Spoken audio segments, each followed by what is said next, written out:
Hey everybody, welcome to the podcast. I'm Jeremy Birmingham. This is another episode of Snap Judgments. Today, myself and Austin Ward are talking about what's going on with the Ohio State Buckeyes and their football recruiting class of 2023. It has been a crazy couple days for the Buckeyes, and we're just going to continue to try to get to the bottom of what's going on with the class after another unexpected decommitment, this time from the class's first commitment, Ty Lockwood, tight end from Tennessee, who has flipped to Alabama. Austin and I are going to talk about that and more next. Austin, Thursday, we talked at, Woody Hayes Athletic Center. We're talking about the problems that we're fomenting on the defensive side of the ball with Ohio State recruiting. And, we kind of alluded to it a little bit, the Dejon Johnson decommitment on Saturday.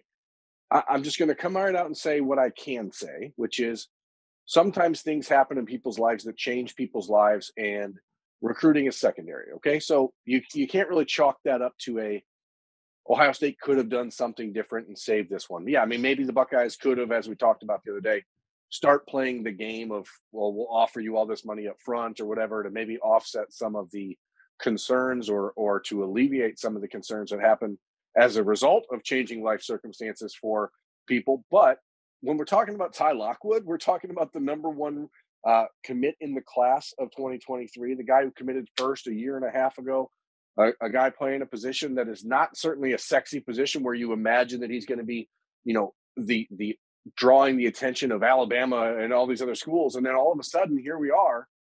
The Buckeyes start practice on Thursday, and 3 days before that, the number one first commit in the class of 2023 flips to Bama. And I'm telling you right now, it's crazy because it just seems like Nick Saban and Alabama are doing pretty much whatever they want to Ohio State.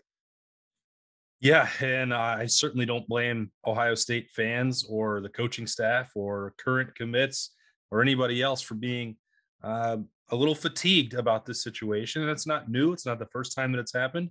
It's not the first class that this has happened to for Ohio State. As long as Nick Saban is there, they sort of remain the kings of this recruiting game. And maybe there's some element at play here where the same thing that applies to that defensive side where you have to go out and prove it. Maybe Ohio State has to win a national championship and beat Alabama in that game to start truly evening up the board here. Now, they're not, as we said, in a desperate situation. Even if you take out a key piece at tight end, this is going to be a top 5 class at minimum with an opportunity to go fill it out however they want and get back into the top 2 or 3. To me, I'd be surprised if they don't finish there.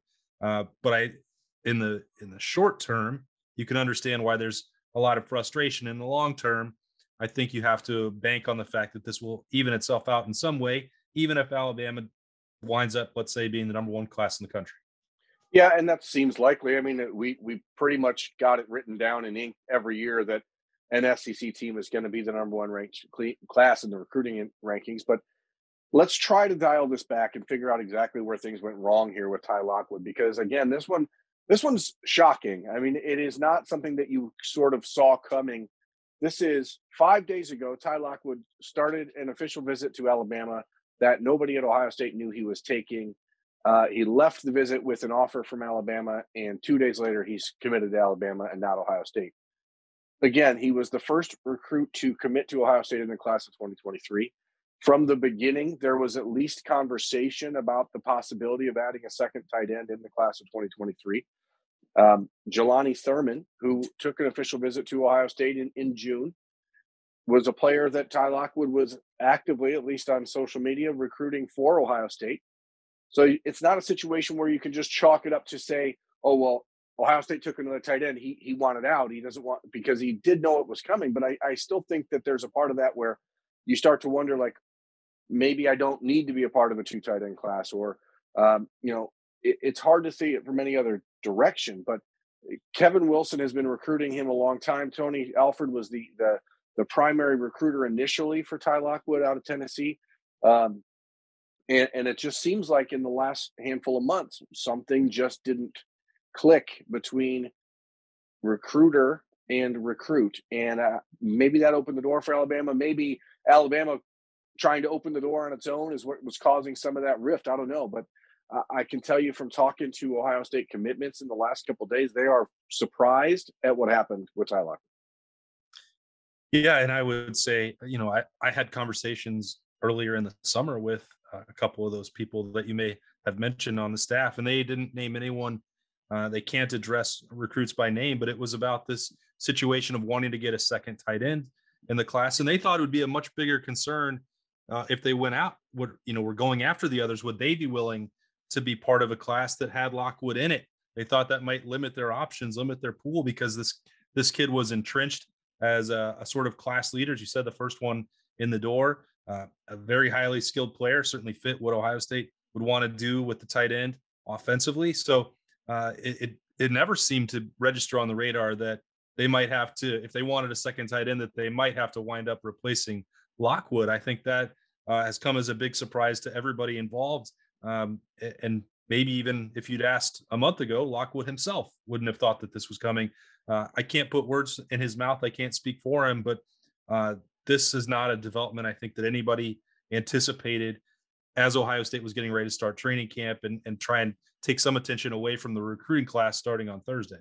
Yeah, I did talk to Ty about this over the weekend, and he did tell me that this wasn't a decision based on a one-time visit to Alabama, that this is something he'd been thinking about. This is a concern he'd had, that maybe the Ohio State tight end room isn't big enough or used enough for multiple players in one class. And, actually, Ty, prior to his commitment, he had planned on committing much earlier than he did. And he wanted to keep holding off to see the way Ohio State used the tight end, to see if the Jeremy Ruckert senior season developed into what people thought it was going to. And that didn't really come to fruition, but he still made the decision to enter the class. And it's certainly a shock for the Buckeyes. It's only made worse by the fact that this weekend Jelani Thurman was actually at Auburn visiting the Tigers. So 2 weeks after he made his college commitment, he was visiting Auburn with some teammates. And you start to wonder for Ohio State, is there just a bigger issue here? And I'm not going to say problem, because I don't believe that this is an Ohio State problem. I think this is actually like a Big Ten/Midwest problem, where I don't know that they're able to or willing to play this recruiting game in the same way that schools around the country, especially by saying that in the SEC, are. And I don't know, we a few years ago, there was some mockery going on around the idea of a gentleman's agreement in the Big Ten, that you don't recruit players committed to other. You remember Yeah. that? Yeah, the original Urban Meyer coming in to disrupt and bring change to the Big Ten, and Brett Bielema being upset about who was it, Adolphus Washington, or somebody early on, maybe it was an offensive lineman. Somebody flipped from Wisconsin to Ohio State, right? And that Urban broke the gentleman's agreement. Yeah, and I think, and this is just me spitballing here, but is the Big Ten still playing too nice? Are the Big Ten still living in a set of rules, or playing by a set of rules that no one else is playing by? That they simply are trying to do things the right way across the board and getting left behind? And again, it's hard to say that without kind of rolling my eyes, because this is a top 3 recruiting class in the country. If Ohio State doesn't finish with a top 5 class, I'll be shocked. But if you look around the rest of the league, even as Penn State continues to recruit well, Michigan's having a little bit of a slow start to their class of 2023. You don't see anyone else around the league making really any noise at all. Meanwhile, we see Texas A&M and Miami, obviously what Georgia and Alabama and LSU and all these schools have done for the last handful of years. I just feel like people are playing too nice and trying to say, hey, we're focused on the big picture of life. But I don't know that most kids are focused on the big picture of life right now. Well, I'm not sure if that's the actual issue or not, Bern, because Ohio State is really the only program that is going full bore head to head with the top of the SEC for truly elite top 100 recruits, right? I mean, Penn State can get involved and can land a few. Michigan on a player by player basis, absolutely. Ohio State is fighting against Alabama, fighting against Georgia, fighting against LSU, A&M, pretty much by themselves. Yes. So I don't know that it's a matter of the rest of the programs being unwilling to do that. Ohio State has a unique problem in that it doesn't want to play the guaranteed inducement NIL game.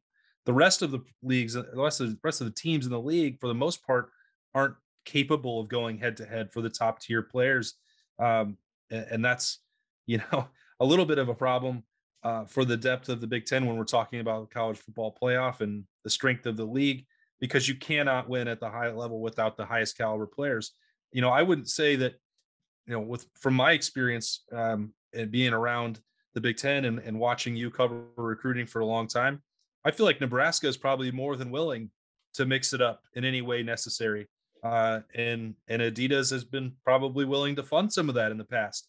So would they, if they were appealing enough to a top 25, top 50 kid, would they offer something up to get them through the door? I think they kind of would, but I just think it's probably not a Big Ten problem as much as it's just isolated to the one team in the league that on an annual basis can actually go toe to toe with the heavyweights from the South.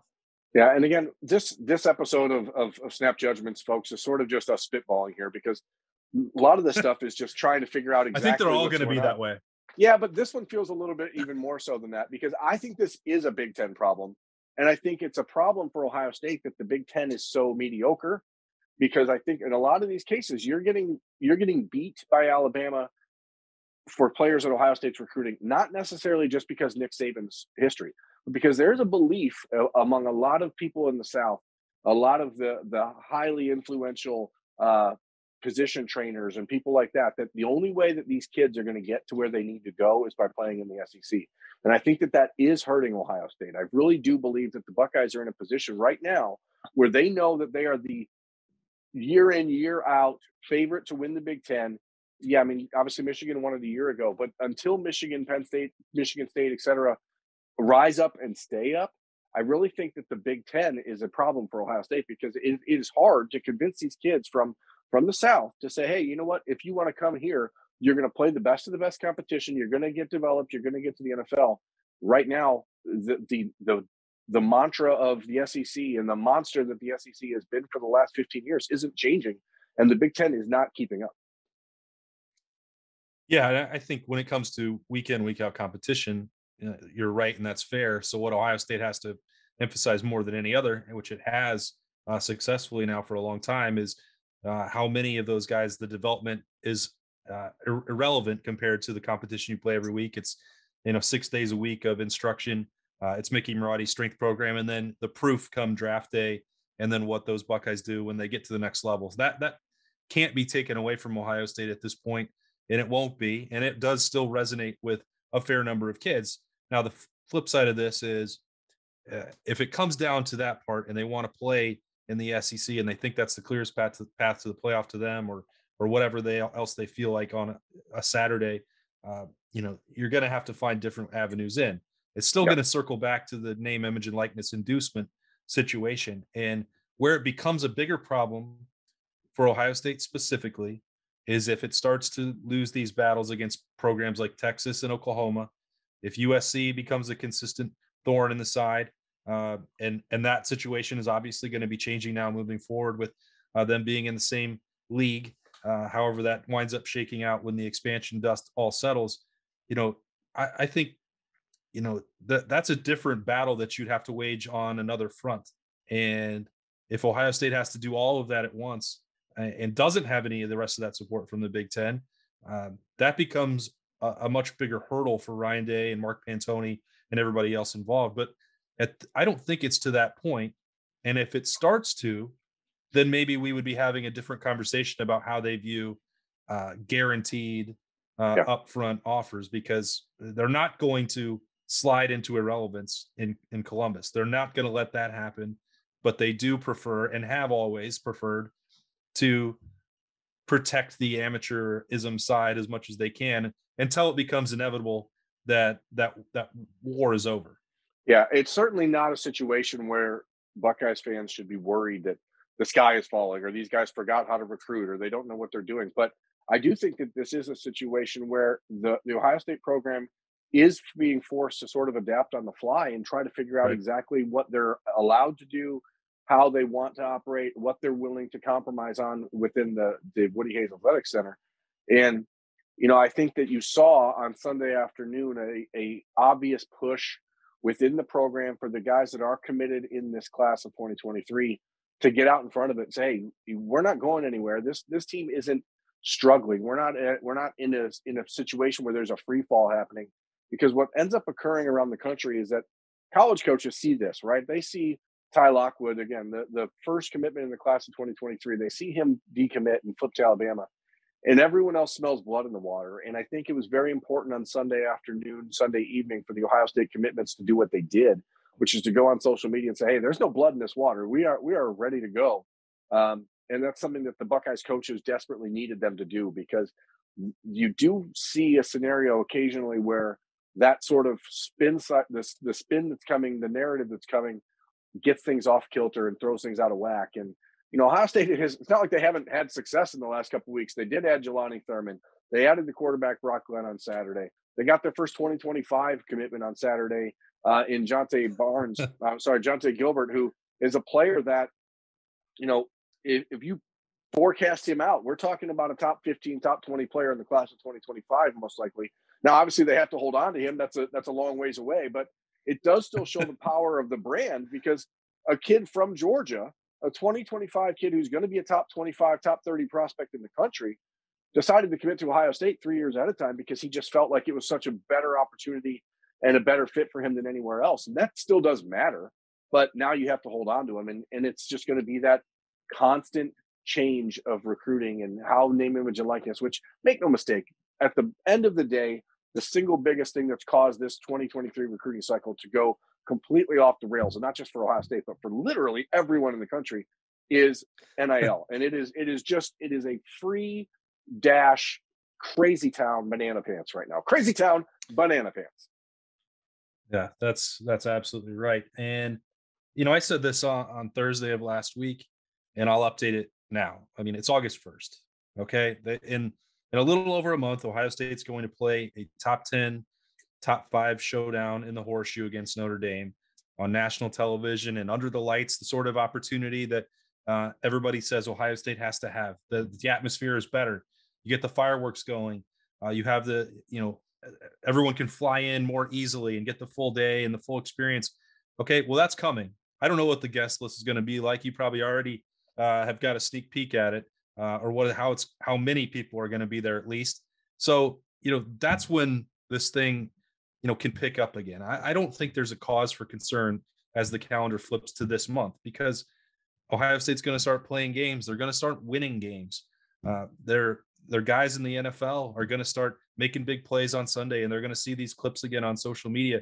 I absolutely understand what we're talking about is a rough stretch for Ohio State. Wouldn't try and sugarcoat that at all from the recruiting perspective. You know that better than anybody. But the flip side is how much can change between now and mid-December. And that starts with them playing games. When we're talking about them bringing in defensive players, Jim Knowles and Tim Walton and Perry Aliano and, everybody else involved, that new army of support staffers, they have to have a chance to go out and put some proof on the field so that it's no longer this theory and testimony. From that perspective, right now, Ohio State's defense is theory. They have to start all over with that. There's testimony on offense. It's a little bit surprising because of that you lose a tight end, but they've already got another one in reserve. And if they still feel like they need two, I'm pretty confident that they'll be able to go out and find somebody who can do some inline blocking and be a physical presence if that's what they need. Because Thurman, if he remains in the class moving forward, no reason to think that he won't, even if he's, as you said, taking another visit. They know what he can do offensively and is potentially a target in the passing game. So it's August 1st. Let them play some games, let people have their visits, and then we'll revisit this conversation probably later and closer to December. Yeah, I mean, it's definitely understandable, folks, to be like, what in the world is happening here? But again, Ohio State took some calculated risks, and one of those was this past weekend, not having that big end of summer barbecue thing that a lot of schools around the country had, including Alabama, including Michigan, including Oklahoma, Michigan State, Penn State, et cetera. Ohio State's aim is September 3rd, and they want to make sure that every single commitment in the class of 2023 is on campus for that night game against Notre Dame. They want to make sure that environment and that opportunity to really showcase a truly special moment in college football is there in front of as many recruits as possible. That's why they didn't do the summer recruiting finale like everyone else, and that's really been the focus. Now, unfortunately for Ohio State, it sort of becomes perception as reality when you see other teams coming out and doing this stuff and saying, "Oh, well, Ohio State doesn't care. They're not really taking this seriously." Blah blah. Like, and it doesn't matter because they know that's not true. But other coaches are going to say it no matter what. Other coaches, other schools, other media members from that cover other schools are going to say, "Oh, well, this kid's thinking about flipping to someone else," even if it's not true, because it doesn't matter in the world we're living in right now, where you can pretty much say whatever you want. And in some cases, I mean, it's crazy, but what ends up happening is that, you know, again, this is apropos of nothing and me just sort of going off on a tangent, but a lot of times recruits around the country are confused. Like, how does this information get out? Why it's getting out because the team that's trying to flip a player is telling people what to say or how to create drama or how to create a divisive feeling between a committed player and his position coach or his head coach. I mean, this is not a game of like all's fair, or I'm sorry, it is a game of all's fair and love and war in recruiting in this case. Anything goes. And so you're seeing a lot of things happening right now that I think are just very confusing. I had one of the Ohio State commitments reach out to me on Sunday afternoon and ask, like, I heard the class is falling apart. I'm like, well, who'd you hear that from? Like, yeah. And hearing it from other coaches around the country. Of course you are. Like, that's their job. Their job is to tell you that you need to get out before all the avalanche happens. Like, that's just not the case. And it's crazy, but these players and their families around the country, they are under this impression that they're supposed to be able to trust the words of coaches around the country that are talking to them. But those coaches are trying to literally drive a wedge between you and the coaches you're committed to on purpose. And Ohio State coaches are trying to do the same thing for kids that are committed elsewhere. I mean, it's such a weird world, and everyone's just sort of like grasping for anything they can right now. And unfortunately, Ohio State has been on the rough end of that in these last couple of weeks. That's why I say that, Berm, because like we know how long and monotonous the offseason is. And these kids, even the recruits, they've gone through the camps and they've been removed from that. They're trying to get their attention back into their own season. Talked to Brock Glenn about that as he was getting ready for his camp and his season. Like, they wanted to put all this aside, but I think it's nobody else has had football to dig into for the last couple of months. And that's where what replaces that void of not being able to coach football? Drama. Like, drama, gossip. Humans seek it out. I mean, maybe not everyone in the world, but a large majority do. And this is just that time where it's about to be replaced by real stuff, real football, real games, real visits, real conversations. But that's why I say it's August 1st. Let's get to September 3rd. And then that conversation starts shifting. Now, that's still a month away, and there'll be a lot of rumor mongering and gossip mills and everything else going on until then. But we'll at least be able to start talking more about football, and everybody else will as well. Yeah. And that's, folks, all we're looking forward to on the podcast. This has been Snap Judgments. We're talking recruiting. What's going on? We're still trying to figure it out. But hey, we're gonna figure it out. You can be here with us. That's Austin Ward. I'm Jeremy Birmingham. Thanks for watching the podcast. Thanks for listening. Please rate, review, subscribe, and keep following us on YouTube and everywhere else. We are looking to really turn in the podcast into something special, and hope you guys are there for the ride. Thanks for watching.